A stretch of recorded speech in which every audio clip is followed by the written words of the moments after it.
sais. Saucisse. Comme dans Saucisse Mars.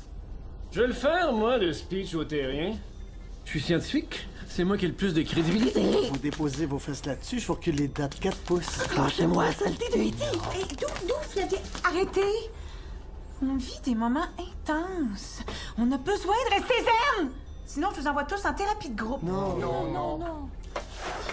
Le schisme marche. Le sich marche.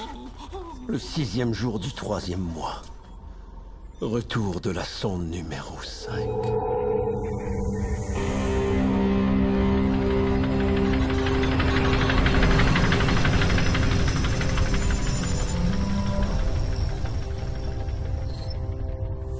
En 6 mois, cette sonde a parcouru plus de 450 millions de kilomètres. Vous imaginez tous les air miles qu'elle a ramassés? Oui. Ah, voilà, capitaine. La sonde numéro 5 est assez proche pour nous communiquer ses résultats. On les réveille pas. S'il fallait que les nouvelles soient mauvaises, non, c'est à moi, à titre de capitaine, de jouer le rôle de pilier de... Capitaine. Capitaine! Vous dormiez? Je dormais? Ça se peut pas. C'est la première fois que je dors depuis le début de la mission. Affirmatif, capitaine. Vous avez passé 2111 nuits blanches consécutives. Je dormis. Vous le dites à personne, compris? Parole de robot. Oui, bon. Commençons d'abord par les planètes à proximité. Très bien, capitaine. Première planète. Température moyenne sur cette planète, moins 650 degrés Celsius. L'été. Mais n'as-tu un autre, hein? Voilà, deuxième planète, 17e planète. Dimension suffisante pour accueillir tous les terriens. Oxygène, climat tempéré, présence d'eau et de flore. Des entrées pour le câble. Ça veut dire qu'elle est parfaite pour nous? Mais selon la sonde, cette planète est déjà habitée. Oh, merde. 18e planète. Planète de trop petite dimension et habitée elle aussi. Dommage, car pour le reste, elle est impeccable.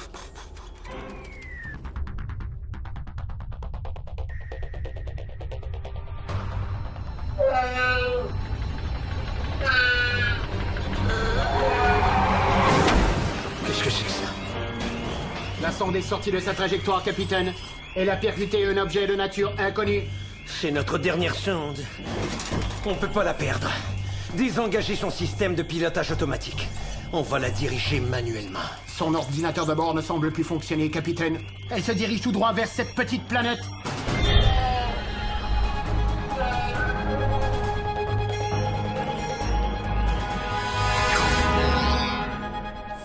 Désolé, capitaine. On a perdu tout contact avec elle. Merde! On va la retrouver.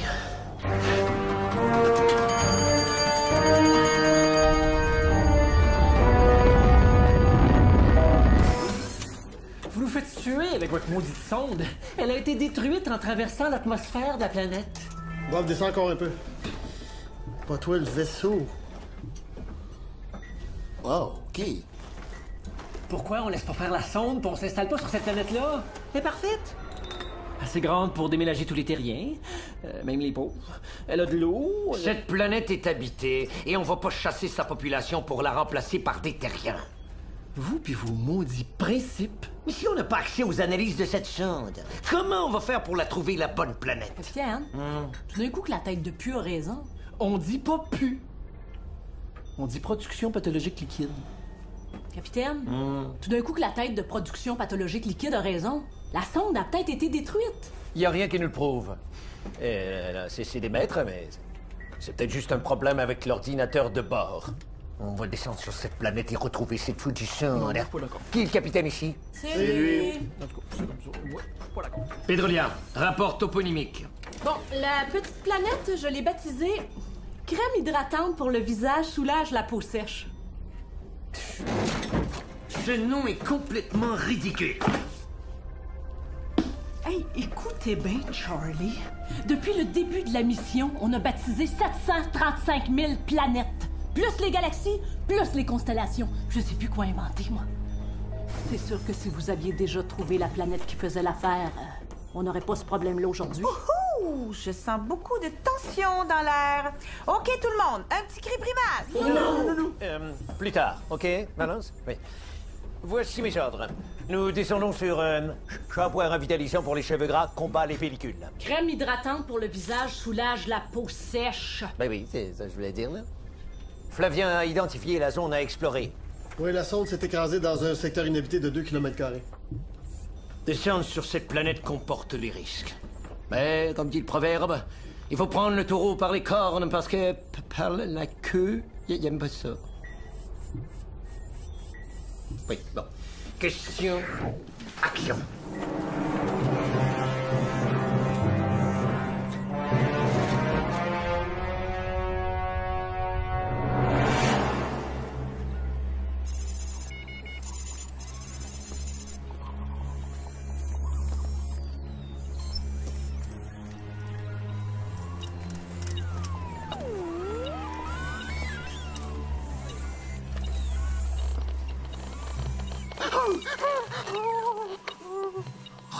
Il n'y en a pas de danger.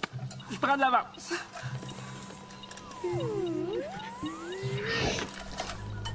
C'est un E.T. Ça a des oreilles qui mentent pas, ces petites bêtes-là. On va mourir. Je veux pas mourir, mais ça pince. Flavien. Un tigre. Il marche vers nous. Un tigre? Oh, oh, oh. Et 644 kilos. Il y a des griffes énormes à chaque patte. Il y a du sang séché sur le bord de la bouche. Il y a comme une canine qui branle. Ouais, mais il est où, le tigre, mon petit Flavino?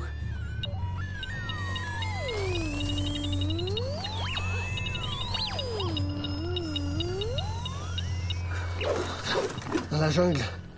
312 km d'ici. C'est pas dans ce temps-là. Je sais, c'est un bout. J'entends trop. Qu'est-ce que je te dis, ça? 312. On poursuit les recherches. C'est ça. C'est une espèce de bois de chevreuil. Si on fait du feu, je vais pouvoir faire griller les pogos. Avec une bonne sauce au jus, là.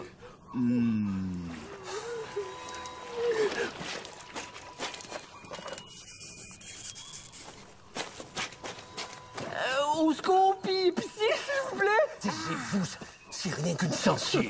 Elle a l'air d'être bien agrippée à votre peau, hein? Mais elle va finir par partir. Non, on va me bouffer. Oh.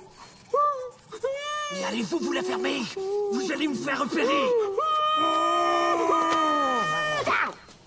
Crise de zoophobie, type 3. Un peu de psychologie behavioriste devrait l'aider. Quand vous sentez cette angoisse-là monter, là, pensez à un légume réconfortant. OK. Brocoli, céleri, radis. Hey, laisse faire les fruits et légumes, là! On va y aller avec la bonne vieille psychologie populaire.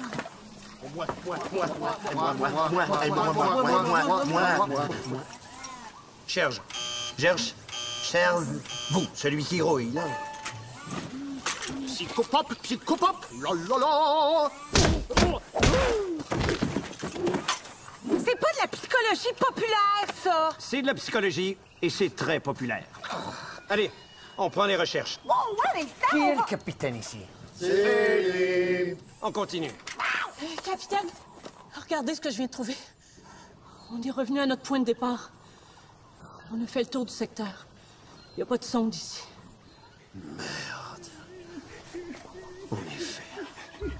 On est fait. Brad, arrêtez de hiiter, là! Elle est partie, la censure! Non, je veux dire, comme dans... ils nous ont repérés!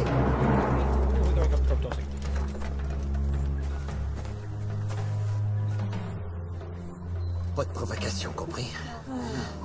Et pas un mot sur le fait qu'on est des terriens. Avec la réputation qu'on a, hein?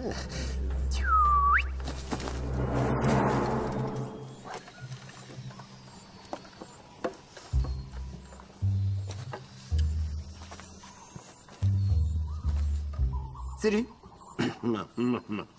Je suis Charles Bednaud, capitaine du Romano Feuphard. Ouais. Mon équipage et moi-même venons de la planète... Bowling. Ouais, c'est ça, c'est une petite planète avec 3 trous dedans. Hein. Nous sommes donc des polos. Jetez vos armes! C'est subtil, mais je vous sens agressif. Enchanté. On l'avait dit qu'on tirait pas! C'est juste une charge débilisante. Il va être bizarre un peu dans sa tête, mais ça durera pas. On vote Mario Dumont! On vote Mario Dumont! On vote Mario Dumont! On vote Mario Dumont! On vote Mario Dumont! Abattez-les! Non, non. OK. Doudou. Déposez vos armes.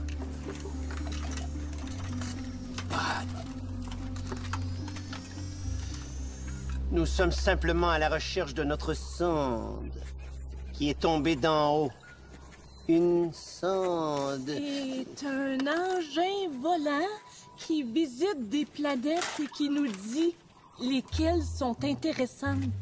C'est comme un agent d'immeuble, mais en moins menteur. J'informe le gouverneur suprême.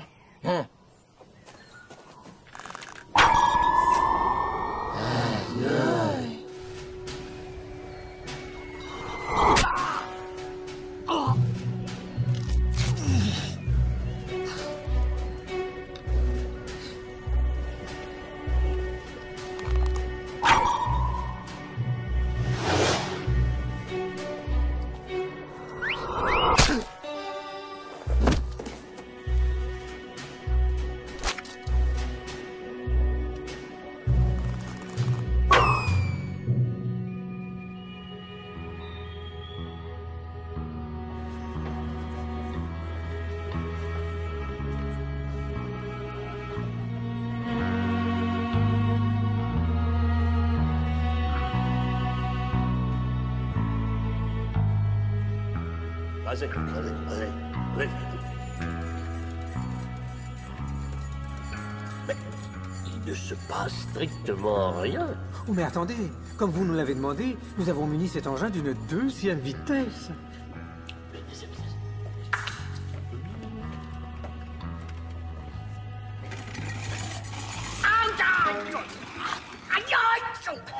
Nous avons suivi vos directives. Si nous pouvions travailler avec un plan technique aussi, ce serait plus facile, mais tout ce que nous avons, c'est la description d'un objet que vous n'avez même jamais vu. Cet appareil est supposé raser de près, tout en douceur et en offrant une sensation de confort. Alors, qu'en est-il du vaisseau spatial? Voilà 5 prototypes que vous bousillez. Nous avons rasé des hectares de forêt pour vous fournir le bois et des centaines d'imbéciles. De travailleurs sont morts à la tâche, alors? Le problème avec ces prototypes, c'est que nous n'arrivons toujours pas à les faire voler. Était-ce vraiment la meilleure idée que de construire un vaisseau spatial en érable? Nous avons essayé un vaisseau en laine, mais il a pris feu quand on a parti les moteurs. Et nous allons y arriver. Attention, ne bougez pas, vous avez un message. Où est la réceptionniste? C'est elle qui doit recevoir mes messages. Excusez-moi, je parlais avec ma belle-sœur. Oh, c'est pour vous. Oh, non, attends, j'ai trouvé. Et puis, il y a cette vilaine tâche qui ne veut toujours pas partir. Oh, gouverneur suprême. Ah oui, c'est moi. Notre patrouille du sud-sud-est vient d'intercepter un commando irasien. Par le grand ganglion. Des Irasiens. Bon. Alors, ces Irasiens possèdent des armes terrifiantes. Ils ont utilisé une arme magique sur un de nos archers qui, depuis, ne cesse de répéter « On vote Mario Dumont ». Ce Mario Dumont doit être pour eux une espèce de dieu. Ces envahisseurs disent être à la recherche d'un objet tombé du ciel. Je crois que je sais ce qu'ils recherchent. Oui, ces étrangers sont nos futurs nouveaux amis. Oui. Le gouvernement